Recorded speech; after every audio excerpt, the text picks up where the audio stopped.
Okay, perfect. I guess we're live. Woohoo! It's only taken I guess our second effort, but we're gonna go right at it, and we'll jump right back into this. So, welcome everyone to OPN, the Open People Network, and today we're going to be talking with some great people, and the key is going to be discussing diversity in business. And I think that what we'll do to start it off is probably do a little round table around everybody and kind of throw in a little bit of information about yourselves. What I like to start off with is by everybody giving us your name, something that nobody would know about you, which is got to be fun and fascinating little idea about yourself. So I'll give you some time to think about that. And then on the other side, just give us a little brief background about yourself and where you've come from and where you are today. And then that's where we'll kick it off and start jumping into some questions. And by all means, it's an open forum, so feel free to jump in and throw in your comments and whatnot, and I'll try and direct traffic as we go as well. So it's a very fun panel, so I don't want anybody to be taken too much off of any certain direction we go, but it's going to be fun. So I'll give a quick little brief on myself, and then I'll turn it over to Melvin, and he can kind of kick it off from there. So my name is Jeffrey Potvin. I own a software company called Hardboot Communications, which does custom application development, and we've been in business for about 9 years. And one of the things that we started to work on in the last 6 to 8 weeks is we wanted to build a network where we could start to drive in all of these great people that are out there in business. They can tell a great story about where they've come from and what they've done, where they're going to be in the future. And I think this is a great platform for everybody to kind of share those experiences, which, in our mindset, it was finding those ninjas. But I think that's also going to drive back into helping the youth and other people that are looking to start up businesses and kind of get out there and do their thing, that this information might be helpful.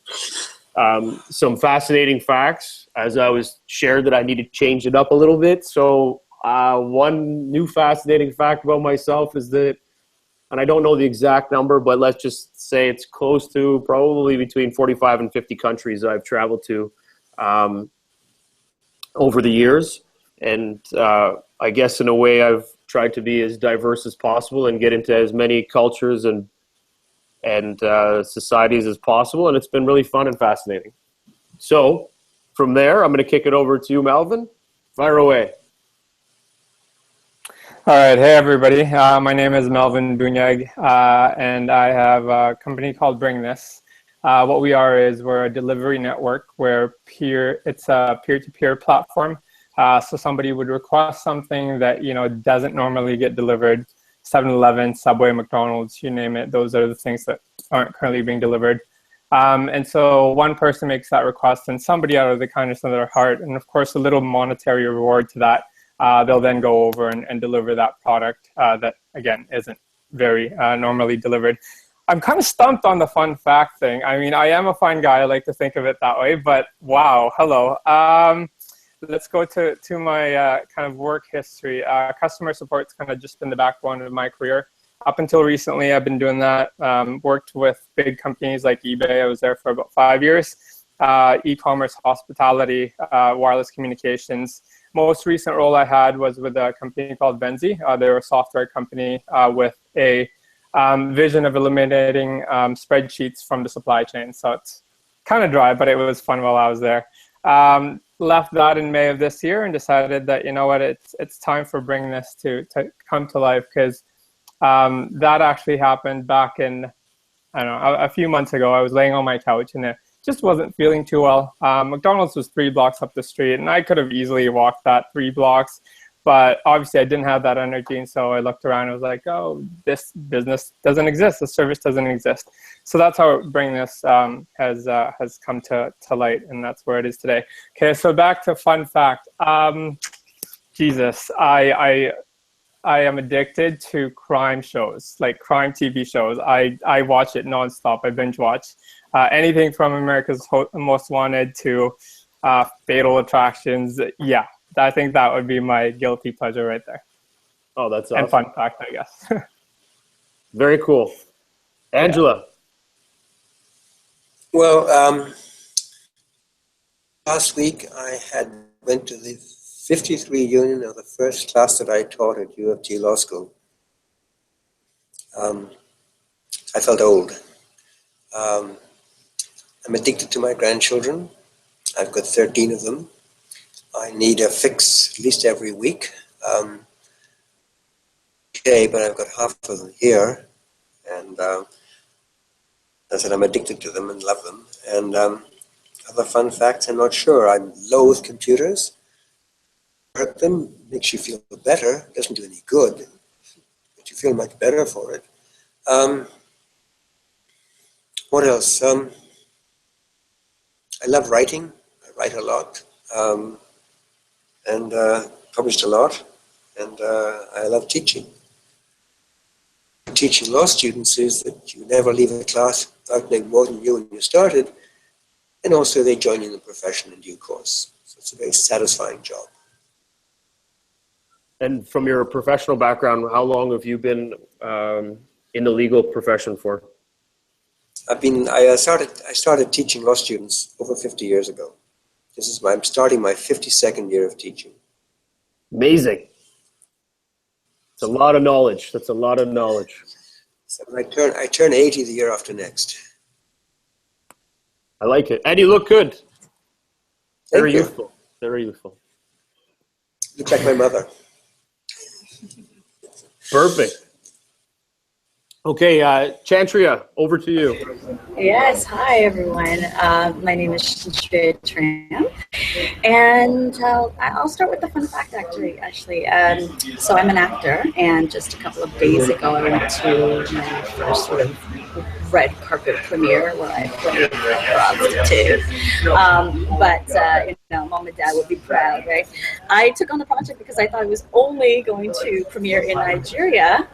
Little did I know it was a Nigerian director, so a bit of a miscommunication there, and it premiered in Toronto. Anyhow, really fun. So going back to what I do, I'm the creative director and program workshop designer of a company called Rise Studios. We started in about 2012. I have a business partner, and our whole mandate and mission is to build and foster a corporate culture that's rooted in loyalty and genuine connection, community, because that's sort of where I came from. I started teaching at the university level, teaching acting to non-actors. I was teaching PhD students, medical students, all kinds of business students, and I realized they took it as a bird course. They thought it was going to be the easy one, and they said that it was the hardest thing they had to do because it really was facing yourself and facing a lot of your own challenges, and revealing who you really kind of are, being vulnerable and all of that. And the students really bonded. Long story short, after university, I discovered I loved teaching that kind of work, and I loved what it did and what kind of community it could build between these people, and I wanted to bring that into the corporate world. So there you are. Well, that's awesome. And sorry, how many years has it been since you started this? I would say 4 years. 4 years? Oh, very good. 4 years in 2012. So I think which was a great synopsis that everybody provided. Thank you. That's pretty exciting. So with some great backgrounds. So I think kind of the next thing I want to kind of throw out there is on the topic of diversity. I wanted to kind of get an idea of what everybody felt the term diversity means to you, and maybe in the context of how you've seen diversity change in the last, say, 5 to 10 years. I think that we can all agree that diversity is a hot subject, and it's well, I guess we could call it a hot subject. Not sure we all agree on why it should be such a forefront topic, but when everybody should be just comfortable to be themselves and enjoy the world that we all live in. But from that standpoint, what does diversity mean to you, and how have you felt diversity has changed in the better part of the last 5-10 years? And maybe something that you'd love to start us off with. I suppose perhaps I should have offered this as my unknown fact. I'm a transsexual, and I've encountered extraordinary acceptance. I have met nothing but kindness from my family, my friends, profession. And so I think that it's wonderful that nowadays we can accept the fact that people are not all the same and different experiences. And whether you put it in terms of, the old argument was that if you didn't hire women, didn't promote women, you were cutting yourself off from half the workforce. If you don't hire other people, wherever they might be, their colors, their age, their orientation, and so on, you're cutting yourself off from people who can contribute to whatever you want to do. I said, I have been blessed by encountering nothing but kindness. I think that's good for everyone. So do you find that in the last, it's changed a lot more in the last few years than it did maybe 10, 20 years ago? Well, or I didn't make the change until quite recently, about 8 years ago. And so I think I told you before, the first thing that happened when I announced it to my firm, I got the first half hour, I had 35 people saying, fantastic. Some saying, why didn't you do it earlier? We saw it coming. So I think that's a change, certainly from, whether it's from 15 years ago, 20 years ago, 25 years ago, I don't know, but certainly it's a change. Extraordinary. And of course you can see it in the acceptance of things like same-sex marriage. 25 years ago, we treated it with horror. Now says, so what? Go for it. Hard to see what the opposition to it is. No one's required to marry somebody of the same sex. If you like it, go for it. Yeah, I think I tend to agree with that. Kind of thinking back how about 15, 16 years ago when I was in high school, man, being gay was tough. And then you see how it's portrayed in the media now. Everybody's so inclusive and everybody is very much kind of embracing the fact that this is no longer a taboo. This is no longer something that you hide behind, and that there are actually people out there who will stand behind you and support you. I definitely think that, at least looking back a little bit more recently, there's been that shift in as little as I can honestly, last 5 years in itself, we've come a long way to embracing that community. So there's been a great shift for sure. And just in terms of funding for myself, when I'm looking for support out there, there's lots of them. They're looking for a variety of stories of diversity and hardship and all of that. So it's really heartwarming to know that that's there, and that has sort of been my ticket to funding projects, is using the diversity card. But I always sort of question where that line is in a way. We've come from, trying to be politically correct here, from a society where there's a lot of support for, there has been a lot of support for sort of middle class Caucasians, and then moving now towards the other sort of end of the spectrum, and at what point do they become the minority? And it's just sort of a conversation in my head that I sometimes have. I go, well, now are we excluding them? That's just, but the opposite. Yeah. No, you're right. It's fascinating that as a society, especially in, I guess, as you mentioned, more Caucasian, white dominated areas, you start to find that all the policies, especially in Toronto, where they are trying to break the barriers and not just hire white males or whatever that demographic is, that now it's starting to look at other communities and trying to make sure that in government that they are working to hire outside of these brackets. And I think that that's actually fantastic, and it's something that should have occurred since day one.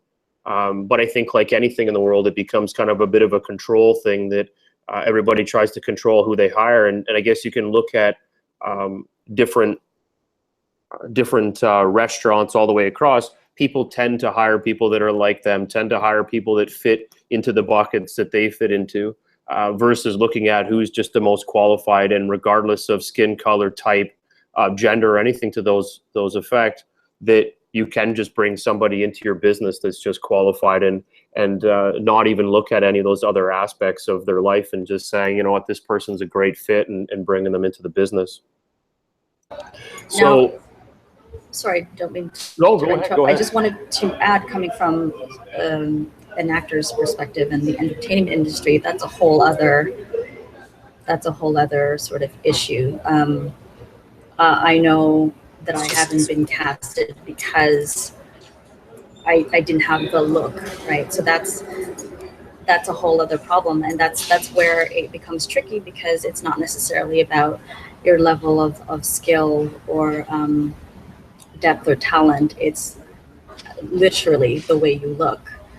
But that's a whole other business. It's a crazy No, but that business. still fits into, it is still part of diversity, right? It's people being able to accept everybody and not looking at your background, your skin color, and everything else. It's basically trying to say, you know, you are the most qualified for this role, and sometimes you will, and maybe in acting, you will get you're not the right look, and that could be just based on the demographic that they're going after, which to some extent, I'm sure that's even starting to phase out over time, because the demographic has shifted so much in Canada in the last 20 years, with immigration policies being more lax, that you are getting a lot of different cultures coming into the country, and a lot more people are getting opportunities that never did exist prior. So I guess in taking that side of things, what would be interesting is maybe just jumping in quickly to say, you know, maybe there's a little bit more information that you can share, and Melvin, maybe you want to jump in and share this, but kind of maybe in this whole diversity side, when you started to kind of feel that things were a little bit different, say 20 years ago, 30 years ago, and as you were kind of growing up, you mentioned that now there's a lot more support. Where did that support start from? Was it through school? Was it through your family? So what are those things that allowed you to kind of grow to be the person you are? Or was it something you had to take in internally and kind of just fight through the ringer and to get to here today? I think it was a combination of both, really. I mean, from a personal standpoint, I had friends who was a little bit more supportive than family, unfortunately. I come from a culture where gays are definitely accepted, but where I came from in the Philippines, it's okay for your neighbors to be gay. They're very, very, friendly and outgoing and entertaining at best. But when somebody's gay in your family, that's kind of when you kind of just sweep that under the rug. We don't talk about it, hands off. Your personal life is your personal life, sort of thing, and it's completely hands off. So from that, with jobs I've had in the past, it's kind of always lurked in the back of my mind. It's like, okay, well, family's supposed to be the one support system they have, and yet that kind of wavers your confidence as you go into a job. It's like, okay, I know I'm good enough for this, but will people have that same perception? Will people share that very same thought that I have? And I think the most challenging part was when I worked for an insurance company, and I decided that, hey, I want to be a receptionist. And that role was very much, very, very close to the C-level officers, 90% of whom were male, all very much old school in terms of how they kind of ran, how they thought that females should only be receptionists and that kind of thing. So that was an even more kind of, a challenge for me to step up. And a couple of months later, the men who were avoiding me because they didn't think that a guy should be the face of the company, should be some lovely girl behind the desk with a short skirt on. They saw what I brought to the table. They saw that I could do this job well, and I excelled. And I think that at any point in time that I come into that kind of similar situation where I'm surrounded by a lot of men who just talk about girls all the time, that kind of creeps up in my head a little bit, where it's like, okay, is this going to be that same situation where when they find out that I'm gay, are they going to base my skill set based on my orientation rather than what I can actually bring to the table? We all come in different shapes and packages, but really when you open that box, that's what matters most. What can we bring to the table? And I think that's been the biggest challenge for me, is that inner demon of carrying that. It's like, okay, well, it's done, but you just can't avoid it. You can't impose your thoughts on people, and hopefully we just work together, and that's that. So does that kind of fall into the you can't teach an old dog new tricks, or is that just more of it in time with enough exposure it starts to change a little bit? I think it starts to change a little bit. I think at the same time that you're battling that image that you're not good enough for something, that you actually show that you're good enough to do what you were hired to do, that you have a certain skill set and you were hired because you're qualified, not because you're not that perfect image that they have in your head. And everybody should put their best foot forward, and hoping that foot will be the one that'll win people over in terms of what you can bring. Okay. Angela, any thoughts that you have around this? Well, in my own experience, of course, was very different, because I finished my career long before I came out, transitioned. And so I was not having to establish myself in that kind of role. Everyone knew me, what I could do, and respected in my job, and had to establish myself. But I think that was somebody. And one of the things about transsexuals, of course, is I'm very fortunate that I don't look weird. I've never been. No one's ever yelled at me in the subway, "Hey, you want a woman?" Happened. So I think I don't know what to do about that. I think there's a serious issue of accepting people for how they look. And also comes up with people who are overweight. They're the ones who are criticized and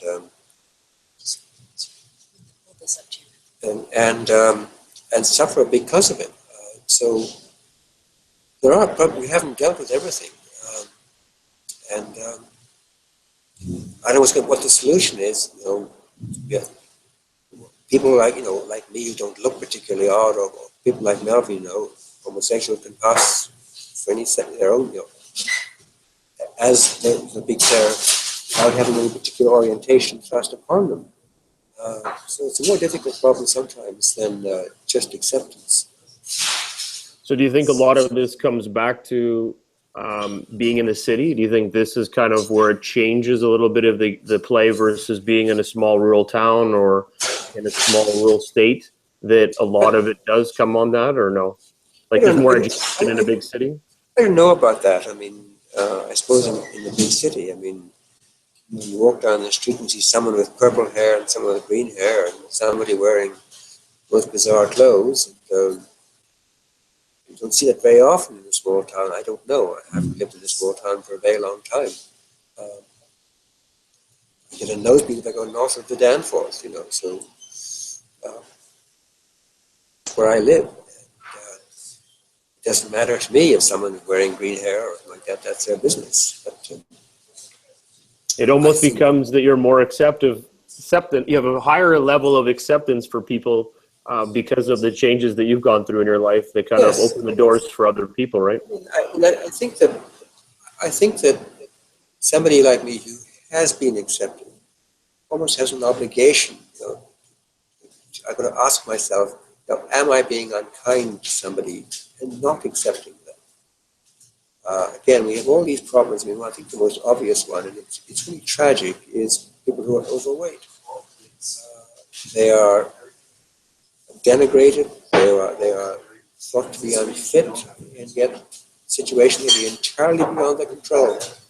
You need to have kindness to them. I mean, put it in one terms, I think the most important human quality is kindness. If we aren't kind, then we really shouldn't be around.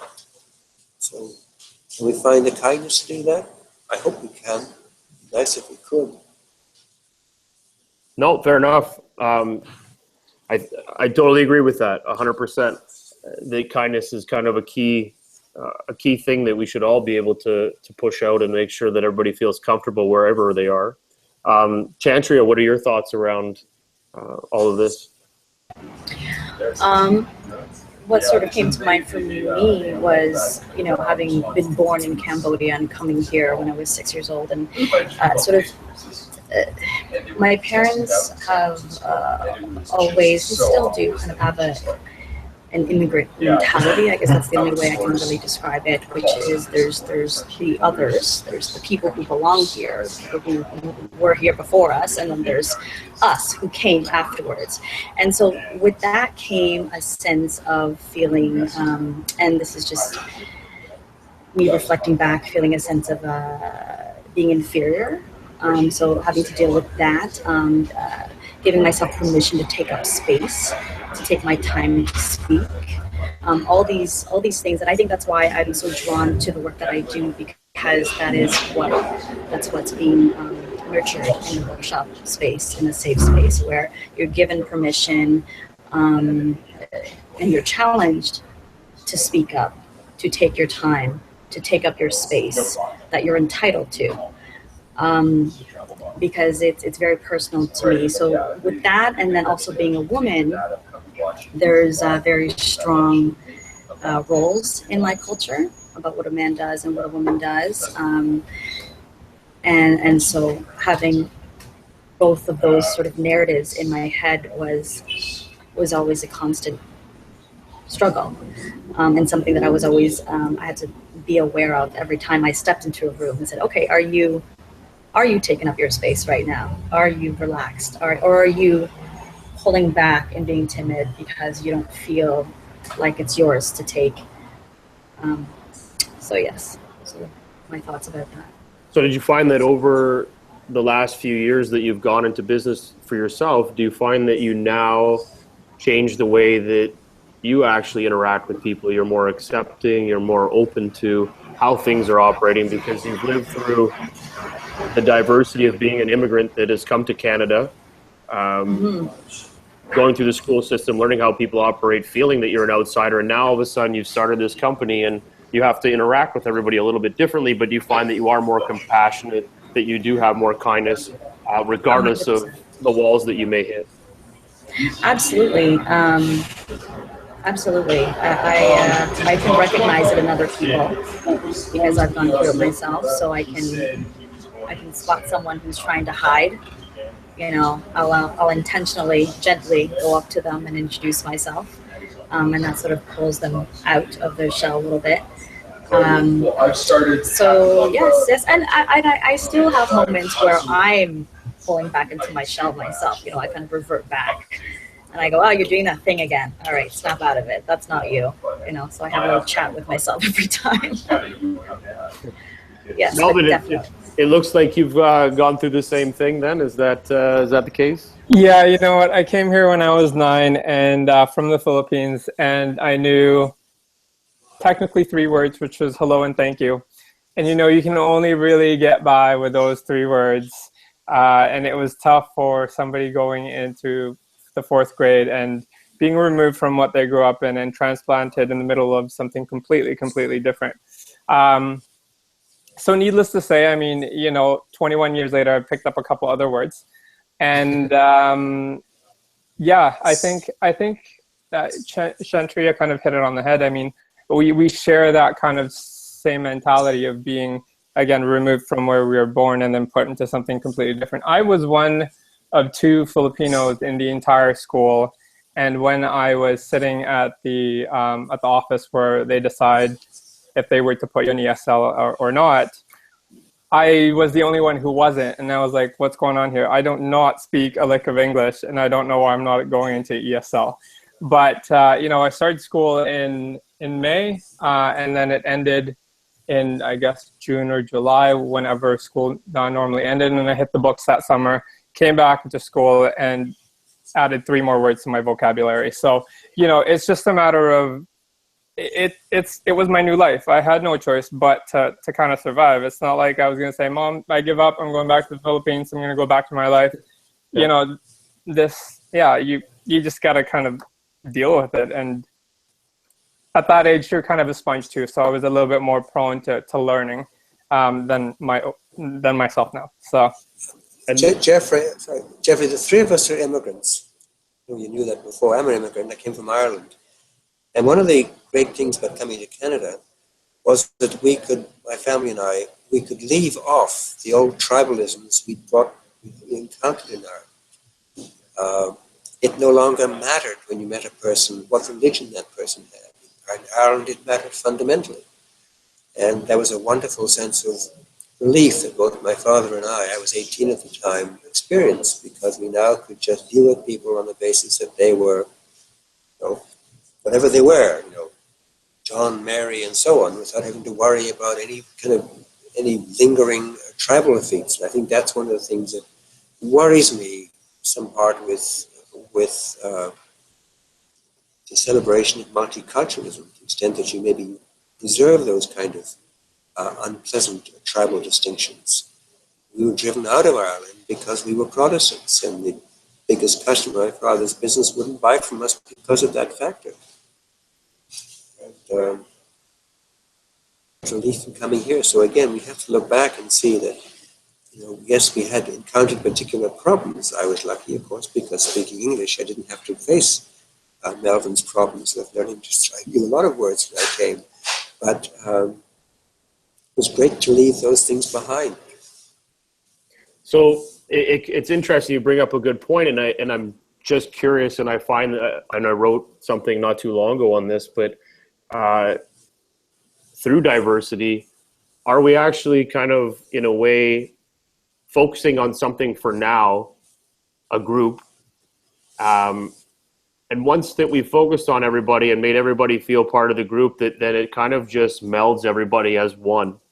So the diversity lasts for a certain amount of time, and then all of a sudden we're all the same. Like it's hard to define who, we all wear the same clothes, we all have the same fashion sense, we all wear the same, jacket. Like, are we all becoming too much of the same and not being able to hold on to our culture, hold on to our... But I think, Jeffrey, the problem comes up with the dress of Muslim women. Because we see that as dividing them from us. And I worry about that. I mean, you have the absurd response of Stephen Harper to that. But it's not a problem that's going to go away. It's not a problem that's easy to solve. I want to say to any Muslim woman who's wearing a niqab or sitting beside me, I thoroughly support what you want to wear. I wish you wouldn't. I'm going to fight for your right to do it, but I wish you wouldn't. Whatever reason there may be, I just wish you wouldn't. Yeah, it's, I guess in a way it becomes down to personal belief and what you feel is the right thing to do. But like anything, the places you travel to and the clothes you wear and can always put people on edge, right? And I think that's something that we can't control. I think, and I could be wrong. And when you talk to a lot of people, you come across different stories and you try to make sure that they're the right blend. But I think, Melvin, were you telling me a story about, and I'm not sure if it was in the job, but you decided just the type of attire you were wearing to one of your jobs or something, more creative. So it's like someone showing up with orange hair, and it may not have been accepted right away. Was that, if I remember correctly, or is that? I mean, I can build a story around that, but it certainly does not ring any bells in my head. No. Sorry. And again, it could be something different. But I just remember someone was sharing to me a story once, and I thought it was, for some reason I thought it was Melvin, but sharing a story once where they were doing this new job and just going in and trying to be themselves, and everybody was like, "Why is that person wearing making something up, tights and high heel boots when they're sitting in a dress shirt and tie?" And it just didn't fit the proper attire, but it was someone just trying to be themselves, and people not allowing or accepting that because it was out of the norm. It wasn't what we're all used to. And I think that in the time period that we're in now, that we kind of have to accept the fact that everybody does want to be themselves, and we've tried to put too many constraints on what that being yourself is.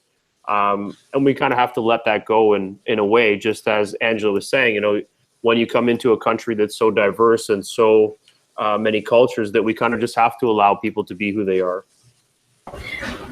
I mean, isn't it just all about being, I'm very idealistic, so maybe this is from that perspective, but shouldn't just everyone just be happy, you know? Okay, I understand where the line is. Yes, don't show up at a corporate setting in your bra, obviously, but beyond that, I mean, the happier people are, the more productive they are, the more relaxed they are. Things can flow, things can happen, they can have real conversations, they can be authentic. It just doesn't make any sense to look at someone else that is not myself and say, you are not allowed to do this. That is not acceptable. Or you are, you know, it's just silly to me. I see people wearing, you know, their custom wear from their various cultures, and it doesn't faze me. It just, because I grew up in a very multicultural neighborhood. I grew up at Jane and Finch. It's just full of people from all over the place and wearing whatever they want, and it just, I think it's a beautiful thing. I think it's it makes me very curious more than anything. But I think there's an issue, I call it an issue of timing. I worked in a law firm in Montreal for a while. They had tried having casual Fridays, but an assistant had come in wearing cut-off jeans. And this so traumatized the senior partners to contemplate casual Fridays. They eventually came back to the issue. They thought that if a man came to work without wearing a shirt and tie and a jacket, and so a suit and tie jacket, it was the end of civilization as they knew it. When they finally had to deal with it, they produced a booklet about 3 pages long as to what you could and could not wear, or had to and could not wear. And I think there was a need, it goes back to my position of kindness. If you're going to go for a job, you want a job, don't wear orange hair. If you want to wear orange hair later on, make it only slightly orange. Be sensitive to the fact that some people are threatened by these things, perhaps unreasonably. But I think, for example, in my case, a lot of the kindness I received was the fact that, you know, if you're aggressive about your rights, you kind of turn people off. And there are people I know who, you know, at the drop of a hat, they go to the Human Rights Commission. That's a mistake. Yes, it's there to deal with the most egregious examples. But most people, most of the time, are kind and accepting. But just be on the other side, be tolerant of the fact that they might be surprised.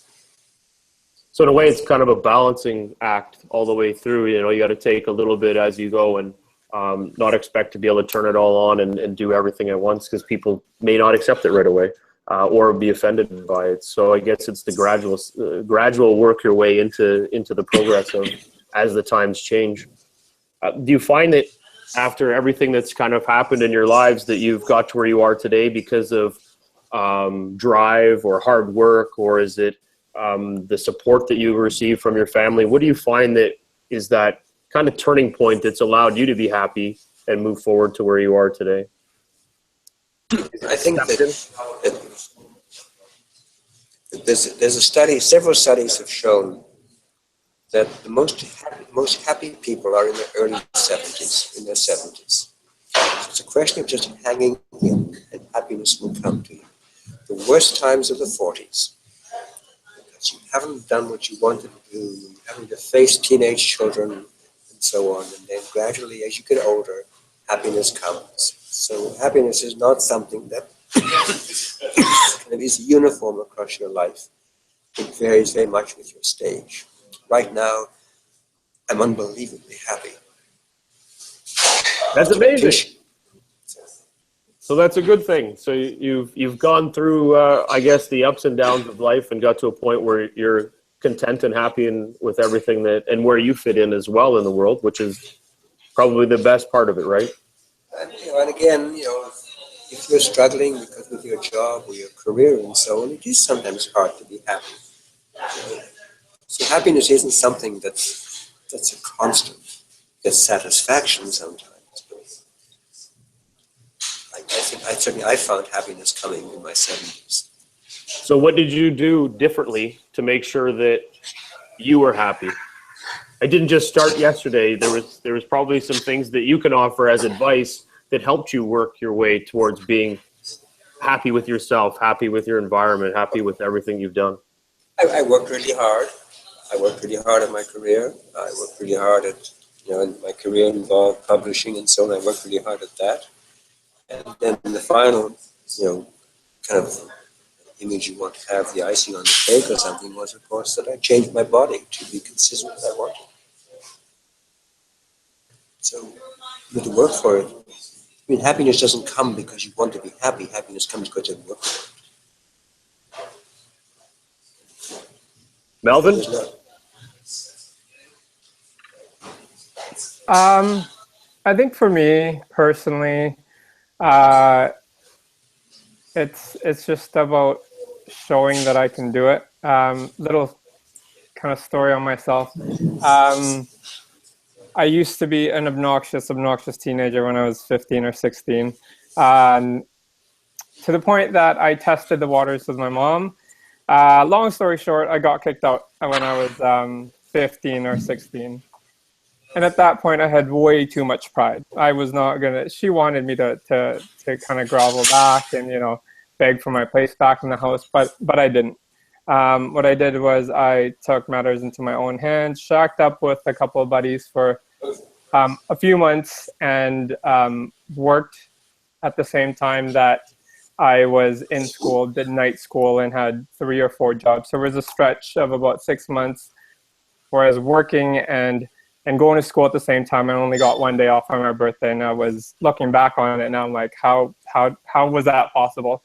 But I think that conversation with myself of, a little bit of pride being there, showing that you can do this, as well as the fact that, well, you don't really have a choice. You do it or you end up homeless. You do it or you end up on the shadiest part of town, and that's where your life's headed. And so I made a decision pretty early on that I was just going to do it, whatever it took.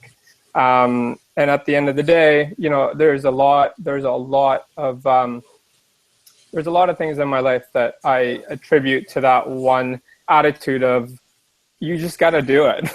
I mean, I sound like a broken record, but when you don't have the choice and you know what that alternative is, that if being homeless and having nothing is not enough of a motivator for you, I really don't know what is, because that's what it was for me. I had to fight through, the whole being gay thing. I had to fight through the fact that I didn't finish high school like everybody else, but I put myself through school. I took a different route, but I got to exactly where I am today because of perseverance, because I knew I had no choice. So that's it for me personally. It's just, I had to. It started out with pride, and then it evolved into a little bit more of, okay, well, let's slow down a little bit here. Let's kind of think about what path you're going to take, and then just go for it. But again, guided by the fact that I need to survive. That's it. For sure. Tanja? Sorry, Jeremy, would you just repeat the question? So based on, I guess, everything that's kind of transpired, Angela mentioned that she's the happiest spot of her life, and Melvin kind of gave some experiences of what drove him to get to being happy and accepting everything and getting him to where he is today. So what is it that's allowed you to be happy and accepted yourself in kind of everything that you've gone through, being coming in as an immigrant and as you mentioned, being a female and starting your own company, all those things? What has got to you to be that position? And you may still not even be there. So what are those things that are kind of driving you forward to get you there? Not wanting a boring life. 100,000,000%. That I would close my eyes and said, okay, well, what if I took the straight path? Okay, I would have a mortgage, great. I would have some kids, wonderful. And it's just not for me. And I respect those who've taken the straight path. That there's no disrespect there. It's just not who I am. I need to do what inspires me and what I'm passionate about. And if that manifests into loads of money or just paying my bills, then fantastic. But I can wake up knowing that I'm doing what I want. That's my biggest factor. So, and overall, you're happy. You're enjoying where you are in life. Yeah, I am. I am actually. Some really exciting things are happening right now. Just things are finally budding and manifesting. So, of course, we're all human. So I have moments where I'm like, I'm not where I want to be. What's going on here? But I think that's the part of anyone that wants to build something great. There's always the next thing and the next thing and the next. So. Yeah, and I think, such is life, that you have kind of a vision for yourself, and then of course it evolves and it changes as you go along, because, something new might happen, or that's just life. Yes. And you kind of just adjust as you go, right? Yeah. So if there was one thing you could say to a young person, or one or two things, whatever that might be, just because we are kind of, unfortunately, it took us a bit to get going, but now we're on a roll, and I'm like, hey, let's reconvene at 8 o'clock and keep talking, because this is fun. We might have to do a whole nother panel another time to dive even deeper into diversity. But I think what I'm kind of understanding is that the times have changed a lot, and those times that have changed have also allowed for the growth of everybody that is in this type of diversity, and it's allowed you to kind of move with those changes, and that the change of society actually has a huge impact on us as people, and we can kind of either play faster and work harder to overcome these small and large diversity issues that come out, or we can just have our own internal push that kind of keeps us happy and moderate everything as we go, and keep fixing and growing as we do in times.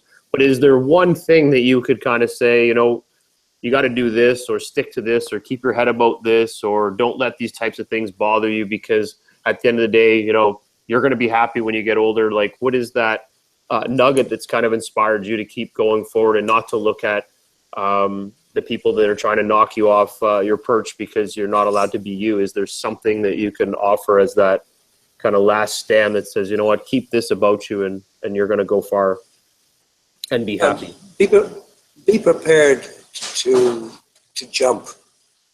I made a number of significant changes in my life, both in my jobs and outside that. And what I found important was that I asked myself, how will I feel 5 years from now, or a year from now, or 10 years from now, if I make this decision rather than that decision?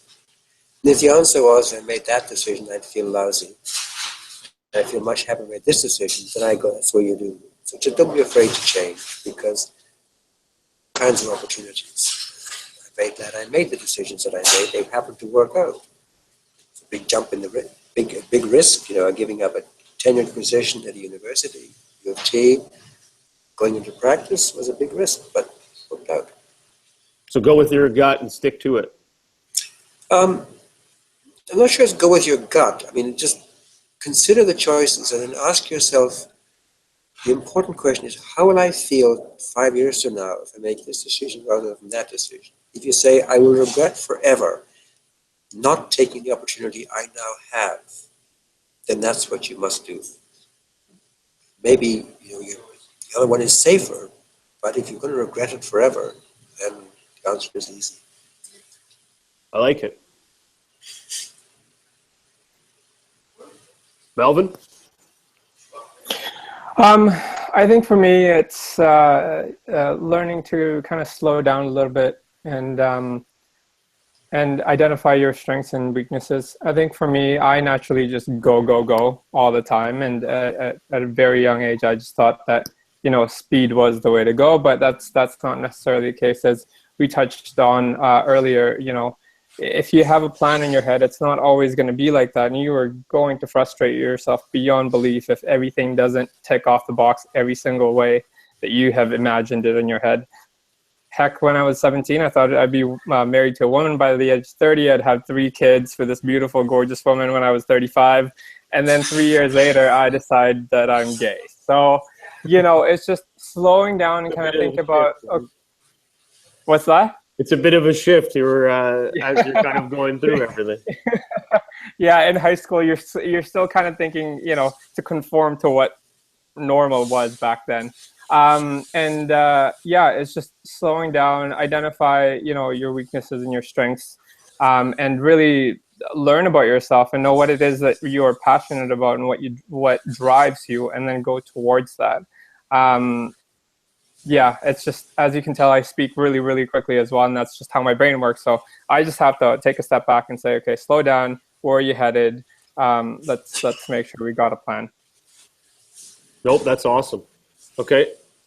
For me, I would say, going back to what you said about dodging people who are trying to pull you back, is really surrounding yourself with a solid team and friends, real friends who believe in you. And sometimes, unfortunately, your closest friends may not be the kind of support that's needed, and that's okay too.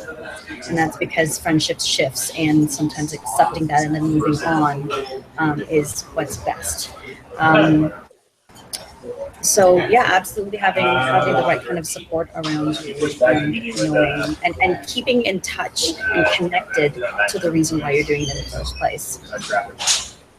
No, that's great. So I think, just to kind of summarize all that, I think that those are some good points. Like, it's key that you learn about yourself, as Melvin mentioned. You figure out kind of who you are and what you want, and then in a way slow down but stick to that. And I think Angela really kind of gave a good breakdown of kind of think about where you want to be in 5 years, and if you're going to be happy with that, then go for it. Don't regret anything, because I think if you're planning something out and you're going to regret it, then nobody wants to have that bad feeling. So plan it, go for it. And I think to really make it all make sense is that, as Chantria said, is that while you're making these choices, you're going to have a great support group behind you. You're going to have your friends and your family. They're going to support how and why you want to do all of these things. And that's what's going to help you kind of move forward. So you're kind of really building out that entire ecosystem of who you are, where you're going to be in the next 5 years, and then how you're going to get there, and the people that are going to help you support that to help you move throughout life. So that's pretty awesome. So I think that from that, as much as I want to continue talking, I think that was brilliant. And I do think that there's so much more we can still talk about. A lot more stories we could probably pull out too. And I wish that, based on the time, that we did have some more time, but we have another panel starting off in 15 minutes. So I'm going to have to transition into the next one, but I do want to thank you guys all for joining on OPN and talking about diversity, and hopefully we can have another panel that we can really dive deeper into some of the more deeper stories, the things that you guys have really driven into. But I do appreciate all the sharing that you have provided, and I look forward to talking with you guys again, and hopefully in the future being able to put together another panel. Sounds good. Thanks, Jeffrey. Thanks, guys. Have a very good night. Thanks, guys.